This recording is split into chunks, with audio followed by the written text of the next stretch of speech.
Have you ever noticed how things that once troubled you no longer seem important?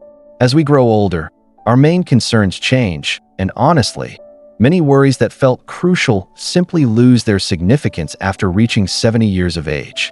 You start to view the world through different eyes. Issues that previously kept you awake at night don't even make your list of concerns anymore. And there's a special kind of calm in recognizing this shift. In this talk, we're looking at 8 aspects that become unimportant after 70, even if they once seemed vital, from seeking approval to holding onto past mistakes. These concerns quietly fade away, leaving behind what truly matters. Understanding this change can bring not just relief, but also a deeper feeling of freedom and direction. Stay with me until the end, because one of these 8 points might spark a change in how you think about your past and help you welcome your future with more understanding and assurance than ever before. Now, let's begin. First, seeking position or rank. One of the first things that stops being important after 70 is position, rank, jobs, and the social standing that once seemed so vital. When you're younger, it's simple to feel shaped by your work, the advancements you get, or the standing you build. People judge themselves by their careers, their places in the community, or even by how many people know their name. But after a certain age, you understand that none of these things show who you really are. They're just labels, temporary and often more about how others view you than how you view yourself. As time passes, you begin to realize that ranks don't bring comfort when you're alone. They don't offer support during hard times. They don't make your days fuller or your heart lighter. What becomes more important is how you treated others, what memories you created, and how you made people feel when they were with you. Many older adults naturally feel this change. You might look back at your younger years and realize how much energy you used trying to climb a ladder that, in the end, leads to a place that feels somewhat empty. Not because the success wasn't real, but because it simply doesn't carry the same meaning anymore. Take Harold, 78 years old, who worked for decades as a top manager in a large company. He once believed his job title defined him, but now he spends his mornings walking in his neighborhood, talking with neighbors, feeding birds, and playing cards with his grandchildren. No one in his current life calls him by his old title, and he's never been happier.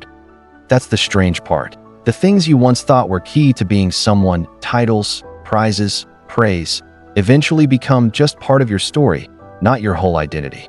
And once you let go of the pressure to be seen a certain way, you get to live in a way that feels more honest. There's a deep sense of calm that comes from knowing you no longer need to prove yourself. You've lived, you've earned your place. And now status becomes less about titles and more about the kind of mark you quietly leave through kindness, wisdom, and being present. Second, making everyone happy. After 70, the need to please everyone starts to fade, and what a relief that can be. In earlier decades, it's common to carry the unseen weight of others' views. You worry about saying the right thing, making the right impression, or being liked by everyone in the room. But somewhere along the path of growing older, something shifts. You realize that not only is it impossible to make everyone happy, but it's also not your job anymore. You start to see how much time and energy you once spent trying to meet others' hopes. Maybe it was dressing a certain way to be accepted, agreeing with things you didn't believe in just to keep peace, or staying quiet so no one would feel uncomfortable. At the time, it may have felt needed, but now it feels pointless, tiring even, and in many ways dishonest to who you really are. Older adults often discover the quiet power of accepting themselves. It doesn't mean becoming rude or dismissive. It just means you no longer bend yourself into a shape that isn't yours. You speak more plainly. You stop saying sorry for your thoughts. You stop making yourself smaller just to fit in. And surprisingly, the people who matter still stay. They're the ones who love you for exactly who you are, not for how well you perform social tricks. Let's look at Marlene, age 75. For most of her life, she was the peacemaker in her family, the one who made sure everyone got along, even when it drained her. But recently, she stopped over-explaining herself. She doesn't attend every event out of duty, and she's noticed something. The world didn't fall apart. The people who truly care still invite her, still love her, and now understand her better. And she feels more relaxed than she has in years. The truth is, after 70, your peace becomes more important than someone else's brief approval. You've lived long enough to know that people's views change all the time, and often they say more about the person giving them than the one receiving them. This freedom of not needing to be liked by everyone is one of the great gifts of aging. It allows you to live more truthfully, speak more clearly, and rest more deeply in who you are. That if you're still watching this talk and finding these insights helpful, please comment number 2 below to let me know you're here. And if you haven't signed up yet, I suggest you subscribe and turn on the bell so you don't miss any videos. Your support helps us continue creating good content to inform and inspire you. Now let's move forward. Third, outer look. Outer look, once a central part of how we judge ourselves and others, begins to lose its grip after 70. In our earlier years, looks often felt like money, something we measured, compared, and sometimes worried about endlessly. Whether it was lines, weight, gray hair, or thinning skin, these things could cast long shadows over how we felt about ourselves. But with time, a new kind of clarity sets in. How you look matters far less than how you lived. As people age, they begin to see beauty in different forms. It's no longer about looking perfect in the mirror. It's about having eyes that brighten when you smile, hands that have held others through hard times, and a voice that carries calm and warmth. You begin to value how your body tells a story, one that's rich with laughter, pain, joy, and survival. And rather than fighting to appear young, you start to see the quiet pride in simply being real. Yet there's also something powerful that happens when you stop chasing approval based on looks. You reclaim your time, your energy, and your self-respect. You wear what makes you comfortable. You show up with grace instead of shame. And surprisingly, others respond to that genuineness more than they ever did to a polished image. Take Evelyn, 82. She spent much of her 50s and 60s buying creams and dyes, trying to cover up every new line and spot. But in her 70s, she let her silver hair grow in, threw out her scale, and started dressing in colors that made her feel alive instead of smaller. And what did she notice? Strangers praised her glow, not her weight. Friends said she looked bright, not younger. Because when you're at ease with yourself, others feel it, and it's catching. In fact, the focus on looks often steals the very things that make us attractive: confidence, joy, and presence. And those things don't wrinkle or sag, they deepen. They become more beautiful with time. No one remembers the way your cheekbones looked at 40, but they remember how you made them feel when you walked into a room. If you're still checking the mirror too often, still judging the creases, or comparing yourself to younger versions, you can let that go. Because the truth is, the people who love you now aren't looking at your surface. They're looking at your eyes, your energy, and your heart. And that, after 70, is more than enough. Fourth, getting more money. By the time you reach your 70s, the hunt for more money often shifts from being a necessity to something that simply doesn't carry the same meaning it once did. That's not to say money isn't important. Of course, having enough to live comfortably, cover healthcare, and enjoy your days matters. But the endless chase for more, for one more investment, one more property, one more safety net, starts to feel empty when your time becomes more valuable than your net worth.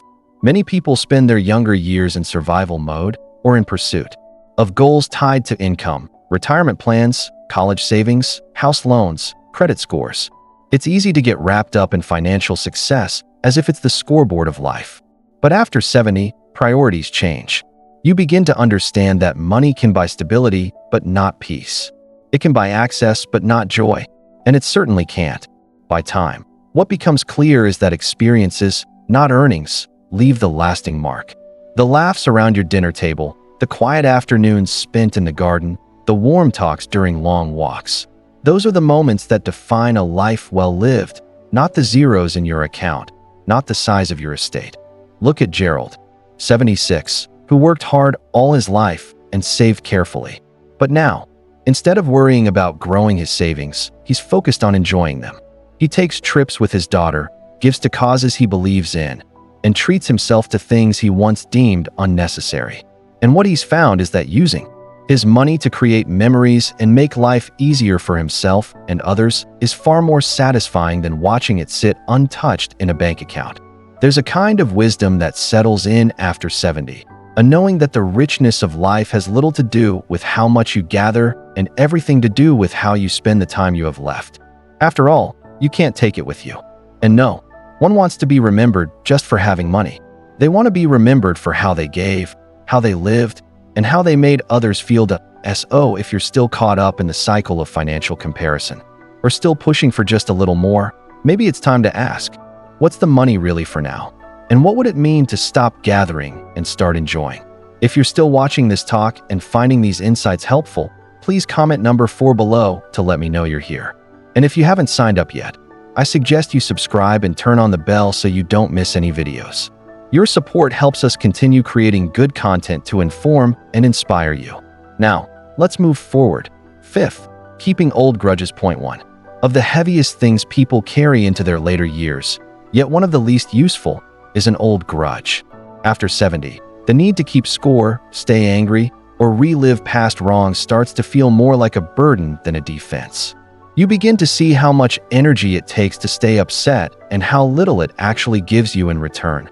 Grudges often come from real pain, a betrayal, a harsh word, a broken relationship. These things cut deep, and for years, you may have held onto that pain as a way of protecting yourself or making sense of what happened.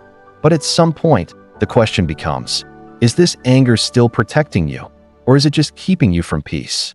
Aging has a way of softening sharp edges. You start to care less about who was right and more about how much time you've lost being stuck in the past. You begin to realize that forgiveness isn't about excusing bad behavior. It's about freeing your own heart from the grip of old wounds. It's about choosing freedom over bitterness. Consider Doris, 81, who didn't speak to her sister for over 30 years because of a family argument that grew far beyond its original cause. When her health began to decline, she reached out, not to reopen the wound, but to finally let it go. They talked, they cried, they laughed again.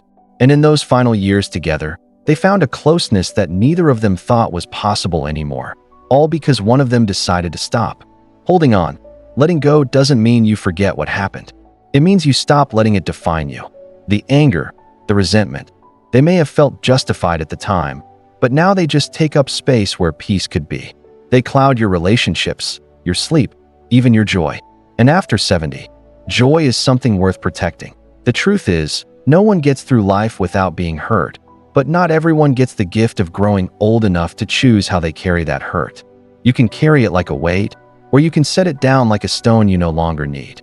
What matters more now is ease and forgiving, not for the sake of the past, but for the sake of your present, may be one of the most powerful ways to give that to yourself. 6th, trying to manage everything. Point 1. Of the most freeing truths that sinks in after 70 is this: control is mostly an illusion.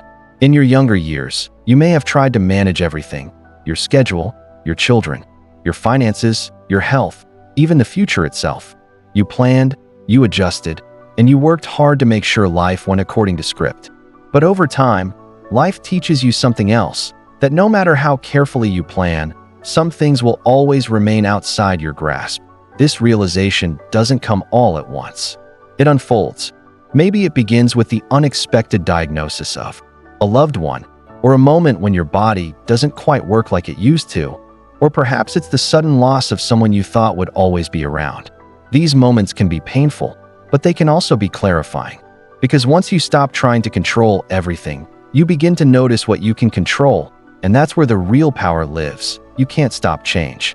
You can't stop people from making their own choices.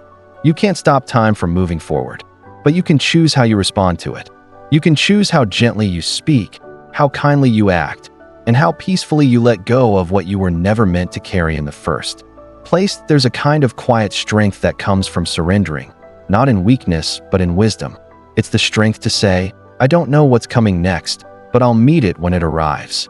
It's the ability to sit in uncertainty without fear, because you've already lived through enough to know that even the hardest days pass, and even the most unpredictable paths can lead to unexpected beauty. Look at Frank, 79, who spent most of his life trying to keep everything just so. He managed his business, his household, and even tried to manage how others behaved. But after his wife passed away, he found himself in a space where nothing felt in control. Slowly, he learned to live differently. He started gardening not because he could control how things grew, but because he learned to enjoy the process.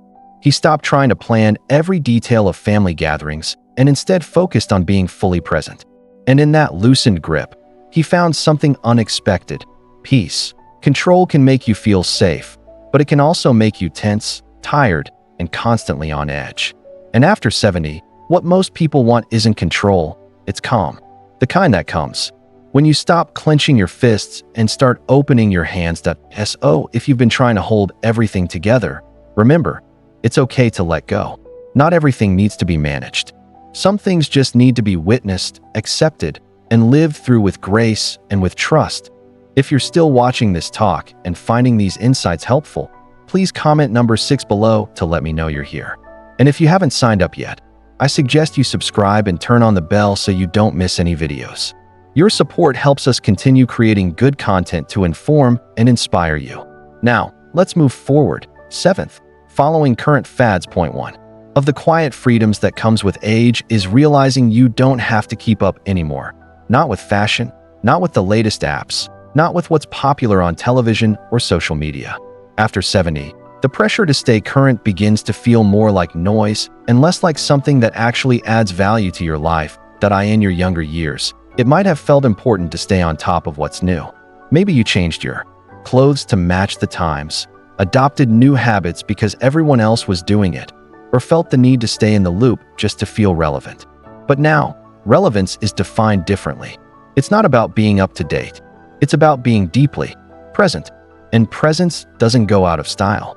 Think about how much energy is spent trying to adapt to fads that change faster than the seasons. You buy something new only for it to be outdated next month. You try out some new app everyone's talking about, only to find it doesn't make your life any better. The chase can be tiring and ultimately unrewarding, but when you stop trying to keep up, you start noticing what actually brings you joy. You pull out the clothes you like wearing, not because they're in fashion, but because they feel like you. You reread the books that moved you. You listen to music that reminds you of a simpler time. You focus less on what's trending and more on what's timeless. Look at Walter, age 84. His grandchildren used to tease him for still wearing his old flannel shirts and listening to records on his turntable. But eventually, they started asking questions. What's that song? Why do you wear those boots?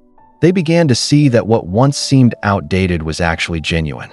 And that genuineness drew them in more than any fad ever could. The truth is, fads are built on the idea that we're not enough unless we change. But after 70, you realize you are enough just as you are. Your experiences, your stories, your way of being. They carry a richness that no new gadget or look could ever replace. So, if you've been feeling out of the loop or wondering if you're missing something by not keeping up, here's the truth. You're not missing anything that matters. What's meaningful now isn't how current you are. It's how connected you are to yourself, to others, to what really lasts. 8th, always being busy or productive. In a world that constantly praises hustle and productivity, one of the most radical things you can do after 70 is to stop. Not because you've given up, but because you finally realize constant busyness doesn't always equal a meaningful life. When you're younger, being busy often feels like a badge of honor. You fill every hour with to-do lists, appointments, errands, duties. There's pride in being in demand, in always having somewhere to be or something to do. But as you age, you begin to question, what's the cost of all that movement? You start to notice that some of the most valuable moments happen when you're not busy. A quiet cup of coffee in the morning sun, a slow walk without a destination, a phone call with an old friend that doesn't have to end quickly. And those moments, small as they seem, begin to feel bigger than any packed schedule ever did. There's also a deeper truth at play here. After 70, your time becomes more precious, not because you're running out, but because you finally see it. You recognize that how you spend your days is how you spend your life. And filling every hour just for the sake of feeling productive doesn't always leave room for the kind of meaning you want now. Take Linda, 77. She used to feel guilty if she wasn't doing something, anything. But now she makes space for rest without saying sorry. She spends her afternoons reading, not racing. She no longer feels the need to explain why she didn't get everything done. And strangely enough, she feels more alive than she did in her most productive years. That's because there's wisdom in slowness, in stillness, in simply being. It's where your body finds ease, your mind finds clarity, and your spirit finds rest. And in a culture that tells us to constantly do more, Choosing to pause is an act of deep courage. So if you've been feeling guilty for not doing enough or wondering if you're falling behind, here's something to remember. You've earned your right to slow down. You don't have to prove your worth through activity. You've already proven it by being here, by surviving, by showing up. And now the most important thing isn't how much you do. It's how fully you live in the moments you don't rush through. Final thoughts.